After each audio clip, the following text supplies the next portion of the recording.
Today on Cooking for Real, we have another viewer request.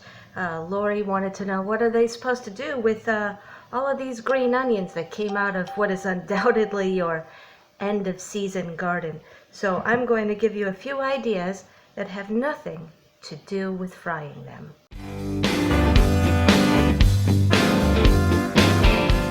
So our first recipe today is actually something I'm calling a Bloody Martian. So it's a Bloody Mary but made with green tomatoes. First things first, we're going to make green tomato juice. Tomato juice is a lot easier to make than you would think. We're going to take each of these green tomatoes and quarter them up. Of course, we're going to take out that stem piece and just drop it into the pan. So now, quite simply, we're just going to start heating these tomatoes up. That's it. We're going to heat them up, and in a few minutes, once they get moving along, we'll come back and I'll show you the next step. These tomatoes have basically gotten, hot, but they are green, so they don't juice as well as any other tomato would. I'm going to add about a half a cup of water to this, and then using this specialist tool, a potato masher, we're going to start crushing these tomatoes in this water, and then again leave it to do its thing, probably half an hour. So it's been about 15-20 minutes, and you can see that these tomatoes have lightened up. They're really soft and mushy now, and again with that specialist tool, I'm just going to smash this down. And everything looks really broken up, so all I'm going to do now is turn this heat completely off and let it cool down in the same time as the burner. What you're looking for is for this liquid to be something that you can touch, but you do not want it to cool all the way down to room temperature. Okay, now that this mixture has cooled down enough, we're actually going to strain it. I'm going to strain it right into this measuring cup.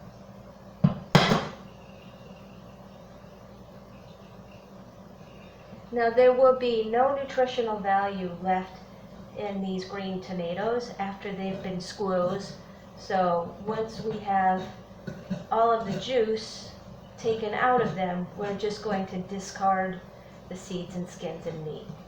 Okay, so I am no mixologist, but first of all, what we have here is just a bar glass, and we're going to squeeze and drop this lemon wedge in, and the same with this lime. Drop it right in.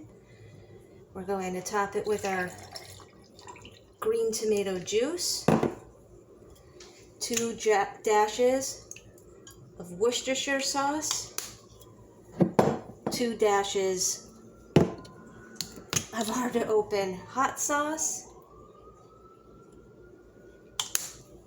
and about like this of horseradish, twice. I don't have a proper shaker, so I'm just going to do this way and shake it up.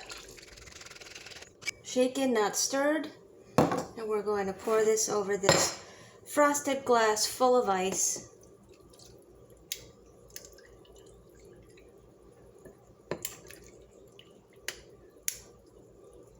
Perfect. And garnish with celery and green olives. And there you have it, the Bloody Martian.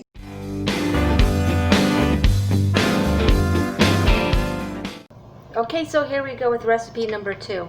We are going to ferment tomatoes. So first thing you want to do is put 2 tablespoons of salt in this jar. And this is hot water. Just pour it in there. That was 2 cups. We're going to swirl this around so that that dissolves. And we have a few tomatoes here that have been, like I cored them. If they were bigger, you could quarter them, but just right in the jar. Right in the jar you go. And you can add some seasoning at this point.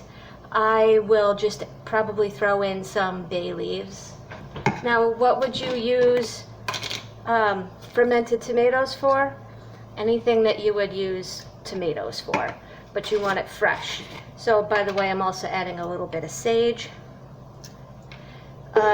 So maybe in the middle of the winter you think you might like a nice fresh salsa, you can pop these out and make a quick green salsa. Or you can actually just slice them up and eat them.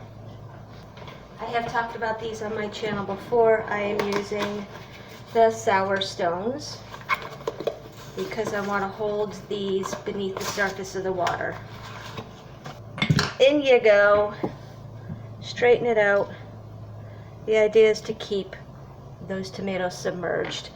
The minimum amount of time you want this to sit is 2 weeks. But you can keep these tomatoes until next spring.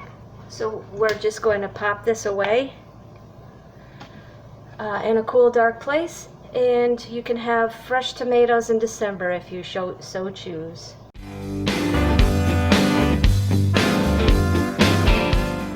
Okay, so for my final green tomato recipe, I am making a savory green tomato cobbler, which I found a recipe on a place called Drumbeats, DRUMBEETS.com. I will put a link up for it. So I have the oven preheating to 375, and this recipe calls for 1 large yellow onion. And I've only got small yellow onions, so I'm going to use 4 small yellow onions, which they would like me to slice thin. So here we are with our thinly sliced onion, which is going into a preheated frying pan. And we're going to saute these off. So this is going to take about 15 minutes because we need them to be caramelized. So while we do that, we are going to go ahead and prepare our green tomatoes. This recipe calls for 5 cups of green tomatoes, and these tomatoes, as you can probably see, are rather large, and they will equal that amount. So I'm just going to core them real quick. Coring tomatoes is a little harder when they are this green. So now what we need to do is cut them into large chunks. And they're going into this bowl right here. Catch up with you when that's done. As you can see here, there are plenty of tomatoes in this bowl. We're going to keep checking on those onions, and we're going to move on to the next step, which is to add the rest of the cobbler ingredients into this bowl. Next in is 2 tablespoons of olive oil. My beautifully caramelized onions are ready, so we're going to pop those in right now. We're going to crush 2 heads of garlic. Now I got lucky and my farm share had fresh garlic, so this is probably going to be amazing. Half a teaspoon of cumin. Also, we need half a teaspoon of salt. I use kosher salt. Now a pinch of chili flakes, which I'm just gonna do a sprinkle and a half. And we want 2 tablespoons of all-purpose flour. 1, 2, that's actually 1 because this is a half tablespoon measure. We're gonna call this 2. Now what we're gonna do is mix this all up and put it aside and move on, because the next thing to do is to make a biscuit that goes on top. In this bowl already is 2 cups of all-purpose flour, and I am adding 2 teaspoons of baking soda. And now 1 teaspoon of baking powder. 1/2 teaspoon of salt. 1 stick of cold butter, which I have cubed up. So now's the messy part. I've taken my ring off and I've washed my hands. You're going to mix this by hand, all of the dry ingredients with the butter, and you're just you'll feel the little chunks of butter kind of burst in your fingers. You want to get this down to pea size, if not smaller, and break it up really well. Now, if you end up looking up that recipe on drumbeats.com, you will notice that there's a slight variation because I did not put jalapeno peppers in this. So this is what that will look like once all of that butter is incorporated. And now what we're going to do is add the cheese and mix that in. And now as a final step for making the dough, it's 1.5 cups of milk. This will get sticky. So I'm going to say, let's jump ahead right now, and we're going to be prepared because I'm going to put that lovely tomato mixture right into this pie plate now. That's just your standard 9-inch pie plate. So now we are going to, we're going to get messy, and we are going to make this dough. That was 1.5 cups of milk, by the way.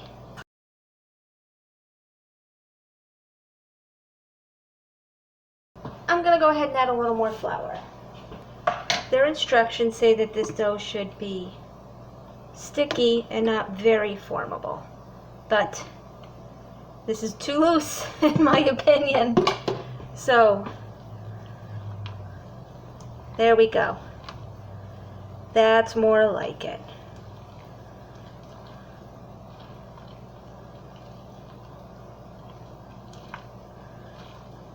Sticky and not very formable, as you see. And let's do a little switcheroo here. I'm gonna have to clean this pie plate before I put it in the oven. Now what you're going to do is drop it like dollops right on top. You could have used a spoon, not gonna lie, but this is a lot more fun, isn't it? Okay, last biscuit.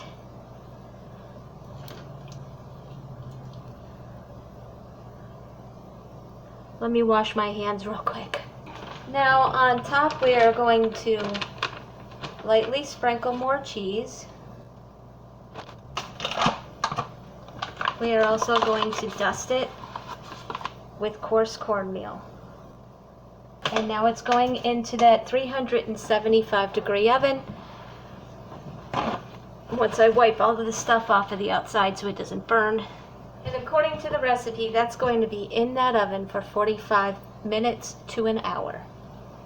Okay, for the first time in public and the first time in my kitchen, I have green tomato cobbler fresh out of the oven. I did let it sit a few minutes, and these are those cheddar biscuits right on top. And let's scoop this out and see what this looks like. Well, that looks fantastic. I'm going to go ahead and try a bite.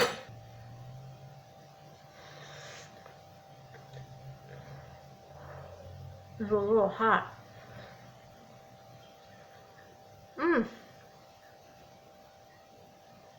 It's like a fresh made pasta sauce with cheddar biscuit on top.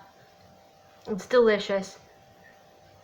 Give it a go. What a nice way to make good use of your green tomatoes. So there you have it, 3 different and fun ideas of things to do with all of your green tomatoes. I'd like to thank Lori for your suggestion. I had a lot of fun figuring out what to do with these things without frying them or making salsa. And you know, with those fermented tomatoes, you could absolutely make salsa. So I've given you a drink, a preservation, and a full-on meal. Thank you for watching Cooking for Real today, where I'm not only cooking for real, I'm cooking for you.